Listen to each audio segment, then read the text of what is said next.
Hello everyone, welcome back to our channel smiley Swathi. Hi అండి అందరికీ. అందరూ ఎలా ఉన్నారు? బాగున్నారా? సో బాగున్నారని అనుకుంటున్నాను. నేను కూడా చాలా బాగున్నాను. సో ఈ వీడియో అయితే మొన్న లెక్స్ వరం తీసిందండి. ఆ రోజు నేను అప్లోడ్ చేస్తాను అనుకున్నాను, బట్ అవ్వలేదన్నమాట. ఈ లాగ్లో వచ్చేసి నైట్ డిన్నర్ రోటీకి అయితే మంచి కర్రీ అయితే చూపిస్తున్నాను. సో మీరు వీడియో అయితే స్కిప్ చేయకుండా చివరి వరకు అయితే కంటిన్యూ చేయండి. అలాగే ఒక లైక్ అయితే అస్సలు మర్చిపోకండి. సో లైక్ చేసి అయితే వీడియో అయితే కంటిన్యూ చేయండి. సో మన వైజాగ్ వెళ్ళే లాగ్ కూడా పెట్టాను కదా. సో వైజాగ్ నుంచి వచ్చాక నెక్స్ట్ రోజు లెక్స్ వారం అయితే పడింది. సో ఆ లాగ్లో వచ్చేసి నైట్ లెక్స్ వారం కోసం ముందు రోజు వేసుకున్న ముగ్గులు కూడా మీకు చూపించాను అనమాట. సో నెక్స్ట్ రోజు తీసిన వీడియో అనమాట ఇది. సో పండగ ముందు పలకల లెక్స్ వరలు అయితే పడతాయి కదా. ఇంక పొద్దున్నే లేచాను ఈరోజు అయితే. ఇంక లేచి నైట్ వేసిన ముగ్గులన్నీ కూడా చూసుకున్నాను మంచిగా ఆరయ్యా లేదనేసి. ఇంకా నైట్ అయితే పూజ సామాన్లు దోమలేదు కాబట్టి వైజాగ్ నుంచి వచ్చేటప్పటికి బాగా లేట్ అయిపోయింది కాబట్టి పూజ సామాన్లు దోమలేదు. సో ఈరోజు అయితే పూజ సామాన్లు కూడా క్లీన్ చేసుకున్నాను. ఇంకా నైట్ వేసే ముగ్గులు కూడా చూసారు కదా మీరు, అక్కడ మంచిగా ఆరిపోయేవి. ఇంకా కొద్దిగా చెట్టుకుండే పువ్వులు కూడా తీసుకున్నాను. సో ఈరోజు అయితే నేను పూజ ఏమో అంత ఎక్కువగా చేయట్లేదు అనమాట. జస్ట్ నార్మల్గానే చేసేస్తున్నాను. ఎందుకంటే బాగా వీక్ అయిపోయాను. మీకు తెలుసు కదా, నాకు బస్సు పడదని చెప్పాను ఆ లాగ్లో అయితే. సో నేను ఎక్కువ జర్నీ బస్సులోనే అయిపోయింది కాబట్టి ఇంక ఫుల్ హెడేక్ అయితే ఉన్నాను. సో ఈ వారంకి అయితే నార్మల్గానే పూజ అయితే చేసేస్తున్నాను. ఇక్కడైతే పాయసం పెట్టుకున్నాను అనమాట. సో ఓన్లీ పాలు మాత్రమే వేసి అయితే ఈ పాయసాన్ని అయితే చేసుకుంటున్నాను. సో సింపుల్గా ఇలా పూజ అయితే చేస్తాను అనమాట. నేతితో అయితే దీపాన్ని అయితే వెలిగించుకున్నాను. నేను వైజాగ్ క్యాంప్ కానీ వెళ్ళకపోయింటే ఇంట్లో అయితే ఈరోజు పూజ బాగానే చేసుకుందును. ఏదైనా ఓపికతో సంబంధించిందేనండి, ఏ పూజలైనా ఏవైనా సరే. సో నేనంతా జర్నీ అవడం వల్ల నాకు ఈరోజు ఓపిక లేక నేను ఏమీ కూడా చేయలేకపోయాను. లేకపోతే పీటకాటికి బొట్లు పెట్టేసి నిజంగా పూజ అయితే మంచిగా చేసుకుండేదాన్ని. బట్ ఈ వారంకి ఇలాగ అయిపోయింది అనమాట. యాక్చువల్గా చెప్పాలంటే ఎర్రమట్టితో జేగురుతో అలికేసి మేమైతే తడి ముగ్గులు అయితే పెడతాము ఈ పలకల లెక్స్ వారాలు. బట్ నాకు అది వీలు కాలేదనమాట. సో వీలు కాకపోయినా సరే ఎర్రమట్టితో అక్కడక్కడ అలికేసి నేనైతే ఇలా పిండితోనైతే ముగ్గులు అయితే వేసేసుకున్నాను. సో ఇంక మార్నింగ్ అయితే ఇంట్లో అలా పూజ అయిపోయినాక ఇంక మా తులసమ్మ దగ్గరికి అయితే వచ్చాను. సో తులసమ్మ దగ్గర కూడా మొత్తం ఎర్రమట్టితో అలికేసి ఇదిగోండి ఈ రకంగా అయితే ముగ్గులు అయితే వేసుకుంటున్నాను. మా సైడ్ బాపన వాళ్ళు అంటారు కదా, వాళ్ళైతే ఈ పలకల లెక్స్ వారాలు చాలా బాగా చేస్తారనమాట. ఎందుకంటే వాళ్ళ ఇల్లు అంతా కూడా తడి ముగ్గులు అయితే పెడతారు. నడిచిన తావులోనే మొత్తం తడి ముగ్గులు అయితే వేస్తారనమాట లైన్గా. ఎందుకంటే లక్ష్మీదేవి లోనకి రావాలనేసి అలా అమ్మవారు నడిచే తావులంతా కూడా అలా తడి ముగ్గులు అయితే పెడతారు.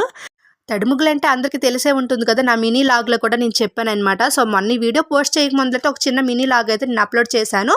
సో ఆ లాగ్లో అయితే చెప్పాను తడి ముగ్గులు అంటే ఏంటి అనేసి. సో బియ్యాన్ని అయితే 2 గంటల సేపు వాటర్ వేసి నానబెట్టి ఆ బియ్యాన్ని ఇంకా మిక్సీ పట్టించుకొని అందులో అయితే ఒక క్లాత్ పెట్టేసి ఆ బియ్యం వాటర్తో అయితే ముగ్గులు అయితే వేసుకుంటామని చెప్పాను కదా. ఆల్మోస్ట్ తడి ముగ్గులు అంటే తెలియని వాళ్ళు ఎవరు ఉండరు, బట్ తెలియని వాళ్ళ కోసం అయితే చెప్పాను. సో ఇక్కడైతే నేను చేసే ప్రసాదం కూడా ఇంకా రెడీ అయిపోయింది. ఇంక తులసమ్మ దగ్గర కూడా పెట్టేసి దీపాన్ని అయితే వెలిగించుకున్నాను. సో ఈ వారం అయితే ఇలా సింపుల్గా అయితే పూజ అయితే అయిపోయింది. ఇంకా ఒక ఇంట్లో అవన్నీ తులసమ్మ దగ్గర అవన్నీ ఏదైనా అందం తేడానికి ముగ్గులే ఉండాలి కదా. సో ముగ్గులు వేయగానే ఇంక మంచి అందం అయితే వచ్చేస్తుంది. సో ఇప్పటి వరకు ఎలాగా ఉన్న ఈ తులసమ్మ దగ్గర ముగ్గులు వేయగానే ఇంకా మంచిగా అయితే కళగా కనిపిస్తుంది కదా. సో నాకైతే చాలా బాగా నచ్చింది అనమాట. ఇంకా పిల్లలు కూడా స్కూల్కి అయితే రెడీ అయిపోయారు. ఇక్కడైతే ప్రతిరోజు కూడా పిల్లలు స్కూల్కి రెడీ అయ్యేలోగా అయితే మా స్వామి అయితే సన్నిధానం నుంచి మా ఇంటికి అయితే వస్తారు. ఇంకా వాళ్ళ డాడీతో కొన్ని కబుర్లు అయితే చెప్పుకుంటే ఇంకా స్కూల్కి అయితే వెళ్తారు. ఇక్కడైతే వాళ్ళకి పిక్నిక్ అని చెప్పారంట స్కూల్లో. సో ఆ పిక్నిక్ కోసం అయితే వాళ్ళ డాడీతో అయితే డిస్కషన్ చేస్తుండే అనమాట మా చిన్నోడు. ఇక్కడైతే మా పెద్దోడు వాళ్ళ డాడీ దగ్గర పిక్నిక్ కోసమే మాట్లాడుతున్నాడు కానీ, బట్ నేను వీడియో తీయగానే ఇంక చూసారు ఎలా ఉండిపోయాడో. మా పెద్దోడికైతే అస్సలు వీడియోలోకి రావడమే అసలు ఇష్టం ఉండదు అనమాట. సో వాడికి తెలియకుండా తీస్తానన్నా సరే వాడైతే కనిపెట్టేస్తాడు. సో ఇంకా వాళ్ళ స్కూల్కి వెళ్ళిపోయాక నేనైతే ఇక్కడ కర్రీ అయితే వండుతున్నాను మధ్యాహ్నం లంచ్కి. సో వంకాయ వడియాలు టమాటా కర్రీ అయితే వండుతున్నాను. ఈ కర్రీ అయితే చాలా బాగుంటుంది. ఇంతకు ముందు లాగులో కూడా ఈ కర్రీ అయితే నేను చూపించాను. సో ఇక్కడ నుంచి వీడియో అయితే నేను శుక్రవారం తీసానమాట. సో ఇంక పొద్దున్నే లేచి ఇంక అమ్మ వాళ్ళ ఇంటికి అయితే వచ్చాను. సో అమ్మవారి దగ్గరికి ప్రతి శుక్రవారం అయితే వచ్చి అమ్మవారి దర్శనం చేసుకుంటానని తెలుసు కదా మీ అందరికీ. సో నా సబ్స్క్రైబర్స్కి అయితే తెలిసే ఉంటుంది. ఇక్కడైతే ఇంక అమ్మవారికి ఈరోజు నేనే రెడీ చేశానమాట. సో అందుకే ఇంక పొద్దున్నే రావాల్సి వచ్చిందనమాట. 5:30కి ఇలా వచ్చానమాట అమ్మవారి దగ్గరికి. సో ఈరోజు ఈ అమ్మవారికి అయితే నేనే స్నానం చేయించి ఇలా రెడీ చేశాను. ఈ సారీ అయితే కట్టాను అమ్మవారికి. Yellow and blue colour sorry అయితే కట్టాను. సో నేను అమ్మవారికి స్నానం చేయించినప్పుడు అలా ముఖానికి గంధం రాసేటప్పుడు నేను వీడియో అయితే తీయాలనుకుంటాను. బట్ చాలా చీకటిగా ఉంటుంది కదా, వీడియో కూడా బాగోదనేసి ఎప్పుడు కూడా నేను వీడియో తీయలేదు. ఇంకా అక్కడ పూజ అయిపోయిన వెంటనే ఇంకా మా ఇంటికి అయితే వచ్చేసాను. సో మా ఇంటికి వచ్చినాక ఇంకా లంచ్కి అయితే ప్రిపేర్ చేసుకుంటున్నాను. ఇక్కడైతే ఈ స్వీట్ కార్న్ వచ్చేసి ఈరోజు అయితే మా చెల్లి వాళ్ళు ఇచ్చారనమాట. సో ఆల్రెడీ గింజలు తీసి ఇచ్చారు.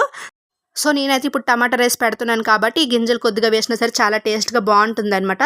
సో అందుకోసమే సింపుల్ ప్రాసెస్ అయితే మధ్యాహ్నం లంచ్కి అయితే ఇలా టమాటా రైస్ అయితే ప్రిపేర్ చేస్తాను. సో చాలా టేస్ట్గా అయితే వచ్చింది.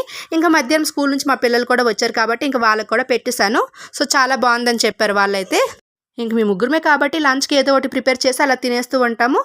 సో ఇంక పిల్లలిద్దరికి కూడా ఇలాంటి రైస్ చేశానంటే ఒక్క మెతుకు కూడా వదలకుండా అయితే తింటారు. అదే రైస్ కర్రీ పెట్టాను అనుకోండి, ఈ కర్రీ ఆ కర్రీ అని అంటూ ఉంటారు అనమాట. సో తినడానికి ఇబ్బంది పెడుతూ ఉంటారు. ఇంకొక మెతుకు కూడా వదలకుండా తినేసి స్కూల్కి అయితే వెళ్ళిపోయారు. సో నైట్కి అయితే చపాతీ చేస్తున్నాను. ఇలా చపాతీ ముద్దనైతే కలిపేసి ఆల్రెడీ ఉంచేసానమాట. సో ఈ చపాతీ ముద్ద బాగా స్మూత్లీగా అయ్యేంత వరకు అయితే సైడ్న అయితే కర్రీ అయితే పెట్టేస్తాను. సో నేనైతే ఇప్పుడు వండబోయే ఈ కర్రీ అయితే చాలా టేస్ట్గా ఉంటుంది. సో అందుకోసమే ఈ లాగ్లో అయితే మీకు చూపిస్తున్నాను. సో ఈ కర్రీకి కావాల్సిన ఇంగ్రీడియంట్స్ వచ్చేసి టమాటా, పొటాటో, క్యారెట్ అండ్ పచ్చిమిర్చి, అల్లం వెల్లుల్లి పేస్ట్. సో నేనైతే ఈ కర్రీ చాలా మందికి తెలిసే ఉంటుంది అనుకుంటున్నాను. సో తెలియని వాళ్ళ కోసం అయితే యూజ్ అవుతుంది కదా, సో అందుకోసమే పెట్టాను అనమాట. ఇక్కడ వచ్చేసి ఇంకా బఠానీలు కూడా ఈ కర్రీలో అయితే వేస్తాను. చాలా టేస్ట్గా ఉంటుంది. సో హోటల్ స్టైల్లో అయితే మనకి ఈ కర్రీ చాలా టేస్ట్గా ఉంటుంది అనమాట. పల్లీలు, బఠానీలు అయితే నేను ఇలా వాటర్ వేసి నానబెట్టుకున్నాను. సో కొద్దిగా శనగపిండి కూడా వండాలన్నమాట. మనకి హోటల్ స్టైల్లో కావాలంటే ఈ స్టైల్లో అయితే వండితే చాలా టేస్ట్గా ఉంటుంది. చాలా చాలా బాగుంటుంది అనమాట. ఈ వీడియో చూసే వాళ్ళు, ఈ కర్రీ రాని వాళ్ళు ఈసారి మీ ఇంట్లో చపాతీ చేసినప్పుడు తప్పకుండా ఈ కర్రీని అయితే చేసి చూడండి. చాలా బాగుంటుంది అనమాట. ఇంకా ఈవినింగ్ ఈ బఠానీలు, పల్లీలు నానబెట్టుకున్నాను కాబట్టి మంచిగా నానిపోయేవి అవి కూడా. ఇప్పుడైతే పోపు అయితే పెట్టేస్తున్నాను. సో కొద్దిగా ఆయిల్ వేసి ఫస్ట్ అయితే ఆవాలు, జీలకర్ర వేసి అందులో పచ్చిమిర్చి వేసి అల్లం వెల్లుల్లి పేస్ట్ కూడా వేసేసి బాగా కలుపుకుంటున్నాను అనమాట. కొద్దిగా కరివేపాకు కూడా వేసాక అవి బాగా ఏగాక ఇప్పుడైతే అందులో నేను నానబెట్టుకున్న పల్లీలును నెక్స్ట్ బఠానీలు అయితే వేసేసాను. సో ఇవి కూడా కొద్దిసేపు అయితే వేగాలి. ఇంట్లో స్వీట్ కార్న్ అలాగా ఉన్నాయి కాబట్టి అవి కూడా కొంచెం వేసాను, లేకపోయినా పర్వాలేదు. సో ఉంటే కొద్దిగా వేసుకోవచ్చు. సో నేను కొద్దిగా స్వీట్ కార్న్ కూడా వేసి బాగా ఇంకా ఆయిల్లో వేపేసి ఆ తర్వాత ఇలా క్యారెట్లు అయితే వేసేస్తున్నాను. ఇంక క్యారెట్ కూడా కొద్దిగా మగ్గాక ఇప్పుడైతే ఇందులో పొటాటో కూడా వేస్తాను అనమాట. సో పొటాటో కూడా వేసేసి బాగా కలుపుకోవాలి. సో ఇలా కలుపుకుంటూ కొద్దిగా మగ్గాక ఇందులో అయితే టమాటీలు అయితే యాడ్ చేస్తాను. సో టమాటాలు ఇన్నైతే ఇప్పుడే వేసేస్తాను. కొంతమంది కూర కొంచెం మగ్గాక వేస్తారు, బట్ నేనైతే ఇప్పుడే వేసేస్తాను అనమాట టమాటీలు. ఇప్పుడైతే ఇందులో టమాటీలు యాడ్ చేశాక ఇందులోనే ఇప్పుడు పసుపు, కారం, సాల్ట్, మసాలా అయితే అన్నీ వేసేస్తాను. సో ఎందుకంటే మనం ఎప్పుడైనా సరే టమాటీలు బాగా మగ్గాలంటే ముందుగానే వేసేసి అందులో పసుపు, కారం, సాల్ట్ వేసామంటే బాగా మగ్గిపోతుంది అనమాట. సో మసాలా లాస్ట్లో వేసినా సరే పర్వాలేదు, బట్ ఇప్పుడైతే వేసేస్తే కొద్దిగా బాగా తొందరగా మగ్గిపోతాయి ఇంకా టమాటీలు. సో ఇంక టమాటాలు వేసి అన్నీ కలుపుకున్నాం కాబట్టి కాసేపు మగ్గినంత వరకు కూడా క్యాప్ పెట్టేసి నేనైతే ఇక్కడ శనగపిండి అయితే తీసాను. సో కొద్దిగా శనగపిండి వాటర్ కూడా వేస్తానమాట. సో చాలా బాగుంటుంది అనమాట. సో మీరు తప్పకుండా ఇంట్లో ట్రై చేయండి. సో టేస్ట్ అయితే అదిరిపోతుంది అనమాట. సేమ్ మనకు హోటల్ స్టైల్లోనే వస్తుంది ఈ కర్రీ అయితే. 2 చపాతీలు తినేవాళ్ళు 3 చపాతీలు అయితే వేసుకుంటారు, అంత బాగుంటుంది అనమాట. సో ఏదైనా సరే చపాతీతో కర్రీ బాగుంటేనే ఒకటి ఎక్స్ట్రా వెళ్తుంది కదా. సో అందుకోసమే నేనైతే ఇలా చేస్తూ ఉంటాను, ఎందుకంటే పిల్లలు ఒకటి ఎక్స్ట్రా తింటారనేసి. సో ఇప్పుడైతే నేను శనగపిండిలో కొద్దిగా వాటర్ వేసి ఇలా కలుపుకొని ఉంచుకున్నాను అనమాట. సో మనం ఇలా శనగపిండి వాటర్ని వేయడం వల్ల మనకి బాగా జ్యూస్లీగా అయితే వస్తుంది. సో ఎక్కువ గ్రేవీతో అయితే కర్రీ కనిపిస్తుంది. సో చపాతీకి అయితే బాగా తినొచ్చు అనమాట. సో నేను శనగపిండి వాటర్ని కలిపేలోగా అయితే ఇక్కడైతే బాగా మగ్గిపోయేవి అనమాట. సో టమాటీలు కూడా బాగా మగ్గిపోయేవి. ఇప్పుడైతే ఇందులో బాగా కలుపుకున్నాక కొద్దిగా వాటర్ అయితే వేసుకుంటాను. సో అలా కొద్దిగా వాటర్ వేయడం వల్ల మనం వేసే బఠానీలు మంచిగా ఉడుకుతాయి అనమాట. ఆల్రెడీ నానబెట్టుకున్న బఠానీలే కాబట్టి అవి కొద్దిసేపు ఉడికితే చాలు, అందుకోసమే కొద్దిగా వాటర్ వేసుకుంటున్నాను నేనైతే.